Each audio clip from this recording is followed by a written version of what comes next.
Hello and welcome to your English news broadcast live on ERi-TV. It's exactly 10:30 p.m. on Eritrea's local time from our headquarters at Asmara with your domestic and international news in brief. I am Zahra Badouri, but first with your exclusives for this broadcast. Independence Anniversary Celebration in Ansaba region. Annual Conference of Anesthetics Association. Canada's unemployment rate jumps to 6.9% in April as Trump's tariffs spike. A 6.0 magnitude quake in Indonesia hits northern Sumatra, Indonesia. Welcome to your domestic in brief. The 34th Independence Day anniversary has been celebrated across the subzone and administrative areas of the Ansaba region under the theme Our Cohesion, Our Armor, featuring a variety of programs.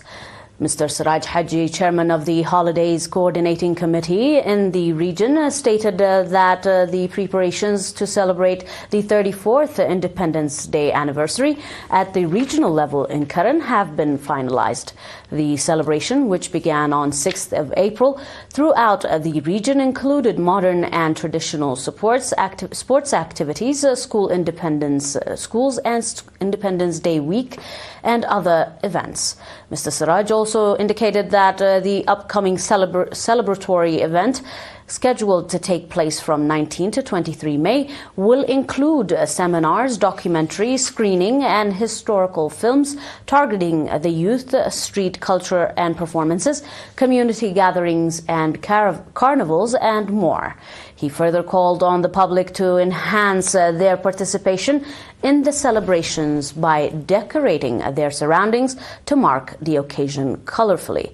In related news, the Students' Culture and Sports Week concluded with a ceremony held at Karan Stadium on 10th May. The Independence Day Week, organized by the Ministry of Education and involving participation from all subzones of the region, featured a variety of competitions along with culture and artistic performances. The National Association of Eritrean Anesthetics conducted its first annual conference on 10th May in the capital, Asmara. The conference reviewed the association's activity over the past 5 years and discussed future plans. Mr. Mikhail Haile, chairman of the association, noted that the primary objective of the National Association of Eritrean Anesthetics, established in the year 2019, is to provide high-quality professional service. He added that various forums organized by the association have created opportunities for members to share experiences, while research papers and training programs have significantly supported their day-to-day activities. Mr. Mikhail, however, also gave a detailed briefing on advancement in anesthetics equipment and medicines being produced over time.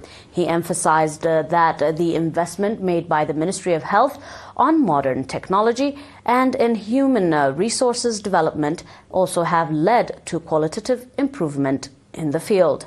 Participants engaged in an extensive discussion on the presented reports and adapted several recommendations as well. The conference also elected an executive committee for a 2-year term ahead.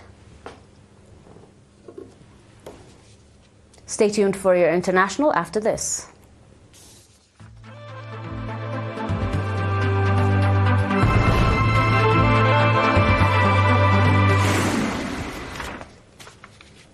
On your global, Canada's unemployment rate rose to 6.9% in April, in the highest since November, as U.S. tariffs started to hit Canada's export-dependent economy in earnest, data showed on Friday. The high unemployment rate in Canada, where the number of jobless people is inching towards 1.6 million, was partly a result of the U.S. President Donald Trump tariffs on a raft of Canadian imports, Statistics Canada reports, referring to the jobs shed in the manufacturing sector.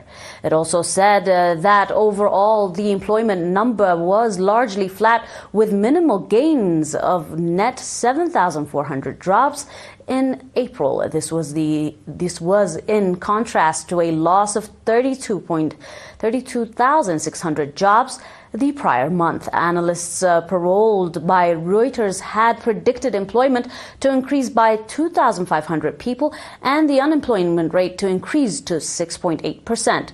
The 6.9% figure matched November unemployment, which was an 8-year high outside of the pandemic era. Trump's tariffs, however, on Canadian steel and aluminum in March and automobiles in April, along with import duties on a broad range of products with various reduction and exemptions, have impacted businesses and households. The Bank of Canada has warned that the growth would take a major hit in coming months as exports fall, prices increase, and hiring reduces and layoffs accelerates. It has vowed to act decisively if the economy needs urgent support.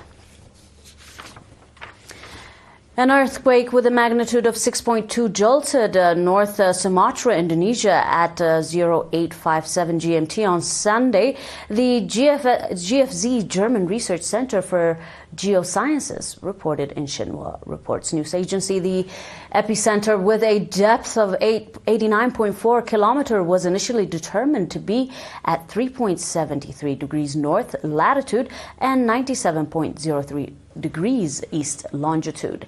The agency did not issue a tsunami warning, however, as the tremor was not expected to generate significant waves. However, the tremor was strongly felt by residents, but no primary reports of serious damage have been received so far. Sofian and senior officials from Aceh Province's Disaster Management Agency reported to Xinhua.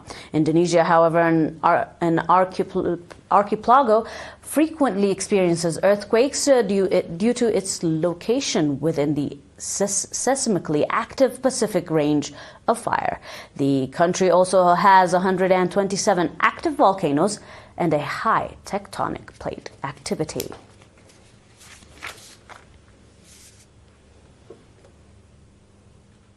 This and a recap of your exclusives. Independence Day activity anniversary celebration in Ansaba.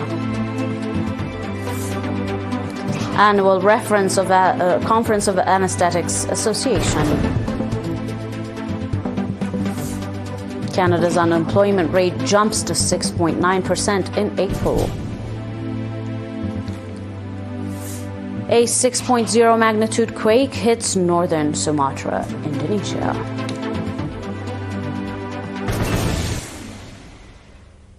Keep yourselves updated with more news here on ERi-TV. Stay with the rest of our programs and enjoy the rest of this week's Independence anniversary. Until then, thanks for watching once more.